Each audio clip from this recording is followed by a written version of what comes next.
मैं मोहम्मद अमीन माशाअल्लाह असा 2.5-3 साल तो भैन भरावां की बदौलत लंगर चल रहा हफ्ता इतवार पीर 3 दिन 250-300 बंदे का लंगर पका रहे हैं। अल्लाह का शुक्र है, अल्लाह की ज़ात तुहानू इन्ना क दे कि किसी चीज़ की तोड़ ना है।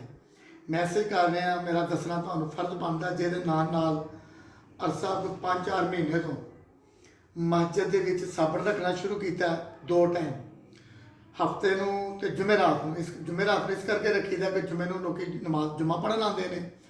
2 टाइम साबा रखी उस तो अलावा अगर कोई फौतगी हो जाती है, कोई यार सज्जन को आ जाता है, अमीन भाई फलानी जगह तो फलाना घर माड़ा उन्होंने रोटी पका दियो, उन्होंने रोटी का इंतजाम कर दीदा, 1-2 देगां का कफन दफन का इंतजाम कर दीदा।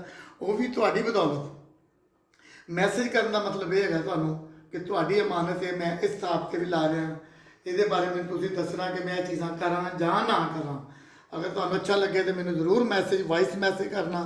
उस तो अलावा माशाअल्लाह मेरे मोबाइल के कुछ 1500-1600 नंबर फील्ड है, 1500-1600 नंबर अरसा 2-2.5 साल तो फील्ड है, जिहदे मदद करने वाले लोग ने सिर्फ 10 तो 15 लोग ने मेरे भैन भरा जिन्हों की बदौलत लंगर चलता है।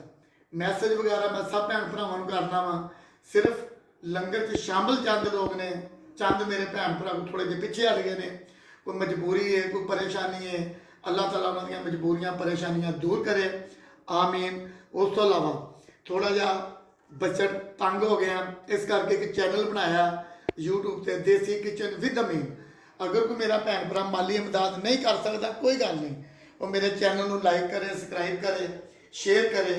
हो सकता उन्होंने कमी जी मेरे चैनल के जरिए मेरी पूरी हो जाए। जिन्नी देर मेरी जिंदगी है मैं काम करता रहा।